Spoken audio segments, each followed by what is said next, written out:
অভাব দারিদ্রতা সব ঘর ছেড়ে পালাবে এমন 3টি গাছ যা ঘরে লাগালে কখনোই ঘরে অর্থের সমস্যা হয় না। নাম্বার 1, মোহিনী গাছ। মোহিনী গাছ বা ক্র্যাসুলা উদ্ভিদকে সম্পদের উদ্ভিদ হিসেবে বিবেচনা করা হয়। এমনটা বিশ্বাস করা হয় যে দেবী লক্ষ্মী নিজেই মোহিনী গাছে বাস করেন, তাই এটি বাড়ির উত্তর পূর্ব দিকে বা বাড়ির মূল প্রবেশদ্বারে রাখলে বাড়িতে কখনো অর্থের অভাব হয় না।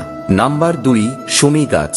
শমী গাছ বা লজ্জাবতী গাছ ভগবান শিবের খুবই প্রিয় উদ্ভিদ এবং ভগবান শিবকে এই গাছের পাতা নিবেদন করলে তিনি খুবই প্রসন্ন হন। তাই এই গাছ প্রতিটি বাড়িতেই লাগানো উচিত, কারণ যে বাড়িতে এই গাছ থাকে অভাব দারিদ্রতা সেই বাড়ি থেকে অনেক দূরে থাকে।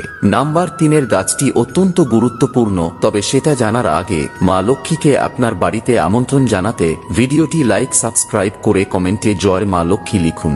নাম্বার 3, জ্যোতিষ শাস্ত্র অনুসারে ঘরে মানি প্ল্যান্ট লাগানো সবথেকে শুভ বলে মনে করা হয়।